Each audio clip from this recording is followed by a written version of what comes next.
Kita dijajah oleh Belanda, kita dijajah oleh Jepang, hampir dijajah oleh komunis. Ke depan kita mesti menjadi tuan rumah di negeri kita sendiri, insya Allah. Amin ya rabbal alamin. Bagaimana hubungan Sulawesi Tenggara dengan Ummu Sabri?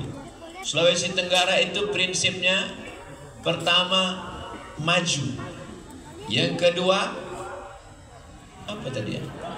Aman, yang ketiga sejahtera. Mudah cara ngingatnya, mas. Maju, aman, sejahtera, ujungnya R, mas R. R-nya religius. Terus tadi Ustaz kok nggak ingat? Saya pura-pura, saya mau ngetes jamaah aja. Lalu apa hubungan Sulawesi Tenggara dengan As-Sabri?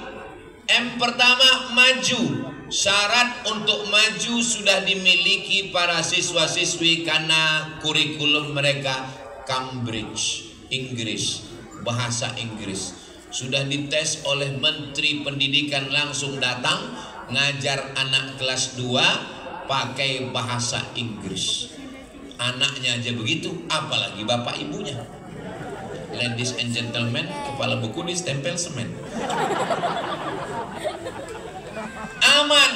Kalau anaknya ngerti agama, tahu membedakan mana halal, mana haram, mana yang baik, mana yang buruk, maka insya Allah Sulawesi Tenggara aman.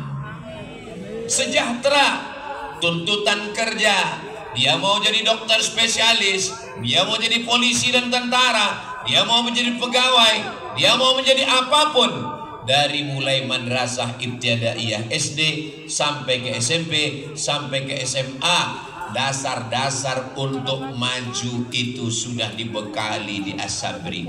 Kalau sudah begitu MASR religius, jangan tanya lagi religius. Kenapa?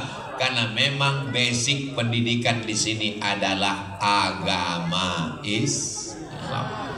Tentu kita tidak mengurus saudara kita masalah beberapa agama di Indonesia. Wala ana abidum ma'abattum wala antum abiduna ma'abud lakum dinukum waliyadin. Letaknya strategis di tengah kota, di seberang kantor wali kota. Pegawai mengantar anak pagi jam 7 berangkat dari rumah, masuk pintu gerbang, turunkan anak, keluar masuk kantor. Bapaknya, ibunya tenang karena anak sudah dididik. Pulang sore jam 4, habis sholat asar, jemput anak pulang ke rumah. Anak-anak kalau tidak disekolahkan full day, anak-anak ini energinya, tenaganya berlebih. Kalau dia tidak dihabiskan tenaganya di sekolah, nanti dia akan keluyuran ke mall, jalan ke sana kemari. Tapi karena sudah habis di sekolah, pagi dia belajar fisika, kimia, biologi, matematika, bahasa Inggris, bahasa Indonesia, Cambridge kurikulum. Nanti petang dia belajar fikih, akidah, akhlak, hadis, Quran, tafsir, tajwid, tahsin, fikih, usul fikih, belajar agama, belajar nahu, belajar sharaf, belajar bahasa Arab. Sehingga nanti pulang, sholat maghrib, makan, sholat isya, selesai itu bismika Allahumma ahya. Jangan dibaca sekarang, bisa tertidur. Kalau anak-anak ini energinya, otaknya, tenaganya tidak dihabiskan di waktu siang, nanti dia pulang ke rumah, dia akan nonton TV, nonton sinetron. Apalagi di rumah itu sekarang TV sudah 4. Dulu awalnya di rumah itu TV cuma 1. Akhirnya bapak dengan ibunya rebut-rebutan remote. Bapaknya mau nonton bola, ibunya mau nonton hantu. Akhirnya terjadi pertikaian, konflik sampai ke pengadilan agama. Lalu hakim bertanya, kenapa bisa terjadi demikian? Gara-gara remote. Akhirnya hakim memutuskan solusinya beli TV 1 lagi. Bapak nonton bola, ibu nonton hantu. Ibu jadi hantu, bapak jadi bola. Saudara yang dimuliakan Allah Subhanahu wa taala, maka energi anak, tenaga anak mesti dihabiskan. Maka tidak ada lagi PR. Kenapa? Karena anak begitu pulang sholat maghrib, habis itu makan malam, sholat isya, dia pun mulai habis dan kemudian dia tidur. Cepat tidur, mudah bangun malam. Kalau tidak dihabiskan energi tenaganya di waktu siang, pulang nanti dia scroll, nonton sinetron, nonton film Korea, akhirnya dia ingin seperti artis Korea. Hidungnya pun dioplas, operasi kresek. Akhirnya ibunya juga nonton film sinetron Bollywood India. Ibunya pun juga ingin seperti artis India dan Korea. Hidungnya dia mau ikut India, putihnya dia mau ikut Korea. Akhirnya dia pakai skincare yang ternyata sudah dicampur dengan bahan kimia. Begitu dipakai, hari Senin putih, hari Rabu maghrib. Pulang ke rumah, suami pun heran. Ini kenapa ada zebra di kamar? Muka putih, leher hitam. Ustaz Somad ini saya kurang suka dengan ceramah dia, karena seringkali menyakiti perasaan saya. Saya terus terang kalau dengar dia tausiah tersinggung saya. Kunci dengar tausiah Ustaz Somad itu satu, jangan tersinggung. Ada beberapa jamaah tersinggung, pulang, meninggal. Allahumma salli ala sayyidina Muhammad wa ashghili zalimin bizalimin wa akhrijna min bainihim salimin wa ala alihi wa sahbihi ajma'in. Sallallahu rabbuna ala nuril mubin Ahmad al-Mustafa sayyidil mursalin wa ala wa sahbihi ajma'in wa ala alihi wa sahbihi ajma'in. Allahumma salli ala sayyidina Muhammad. Mendidik dengan hati. Kenapa disebut dengan hati? Karena mata diperintahkan oleh hati, telinga diperintahkan oleh hati. Yang melangkah ke Ummu Sabri ini kaki, tapi kaki diperintahkan oleh hati. Hati itu di mana Pak Ustadz? Di dada sebelah kiri, berdegup dan berdetak.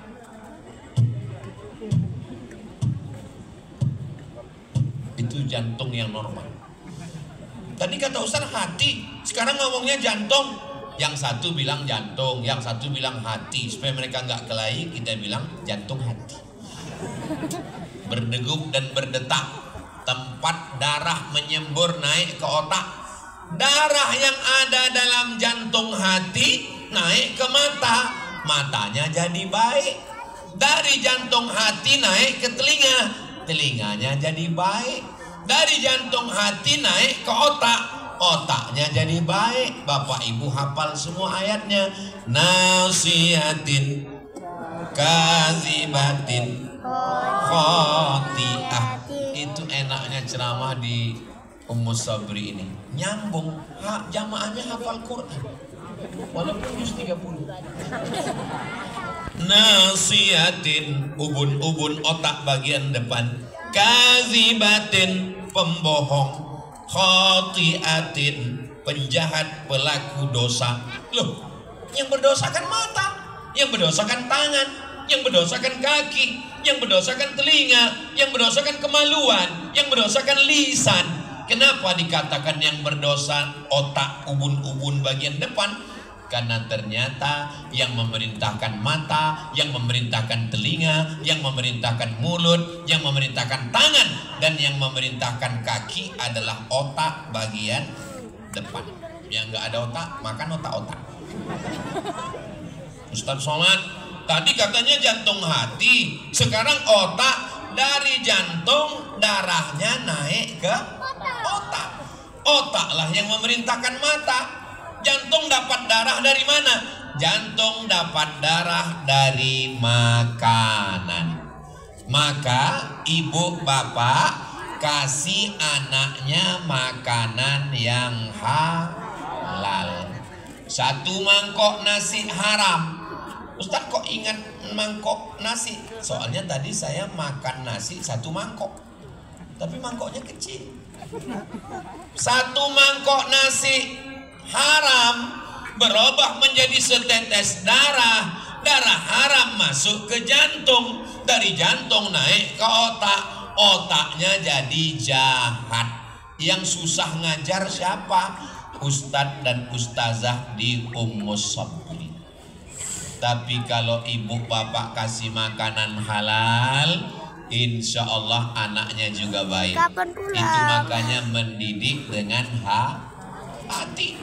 Mendidik dengan handphone. Apa kata Ustadz tadi? Anak nangis, kasih handphone. Anak nangis, kasih handphone. Anak nangis, kasih handphone. Anak tergantung dengan handphone.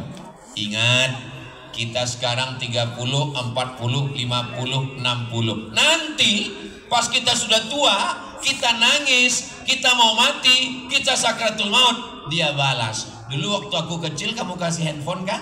Iya. Sekarang waktu kamu mati pun saya kasih juga handphone. Mohon maaf ya ma, mohon maaf ya pak, mohon maaf ya ayah, mohon maaf ya ibu. Sebentar saya cari dulu aplikasi Yasin. Dengar sendiri. Yang saya omongkan ini bisa terjadi atau tidak? Bisa. Tapi anak-anak kita di Ummus Sabri dikasih makanan yang halal, darahnya bersih, naik ke otak-otaknya bersih. Saya sudah banyak nanya ke ustadz dan ustazah guru yang ngajar di sekolah. Ibu sudah lama jadi guru, Bu. Sudah 40 tahun Ustadz Somad. Gimana rasanya ngajar? Ada anak-anak itu yang susah sekali ngajarnya Pak Ustadz. Nggak tahu entah dikasih makan apa di rumah. Makanannya tetap nasi, makanannya tetap cumi, makanannya tetap kepiting, makanannya tetap ikan, tapi dikasih dari uang yang haram. Itu mengapa pesan Allah dalam Al-Quran, kulu, makanlah min thayyibat, yang baik-baik saja. Saya yakin dan percaya ini yang hadir ini semua makanannya baik-baik. Kalau nggak baik nggak mungkin dia mau melangkahkan kaki datang. Bapak Wakil Gubernur di tengah kesibukan hadir. Bapak-bapak yang diminta untuk mewakili hadir karena satu dan lain hal, karena kesibukan. Adapun yang lalu-lalu mungkin kita punya dosa, pernah makan haram. Mudah-mudahan Allah mengampunkan semua dosa-dosa kita insyaallah. Allah kayak bersih aja Ustadz Somad itu ngomong. Memangnya Ustadz gak pernah makan haram? Pernah. Ustadz pernah makan haram. Kapan Ustadz? Waktu siang bulan puasa nggak puasa. Masa Ustadz Somad pernah nggak puasa?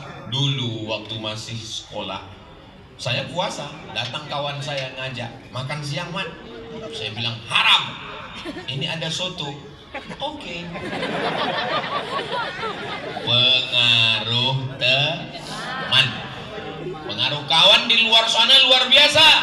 Tapi di Ummus Sabri temannya baik-baik. Tapi kami jauh dari kota Kendari, Ustadz. Kami di provinsi, kami jauh. Kami di kabupaten kota. Nggak ada halangan, karena di sini ada asrama, di sini ada boarding, di sini ada pesantren. Yang kebetulan rumahnya di Kendari, antar pagi pulang sore. Alhamdulillah Pak Ustadz, anaknya sudah baik, anaknya baca Quran, anaknya udah sholat. Yang jadi masalah ini Pak Ustadz,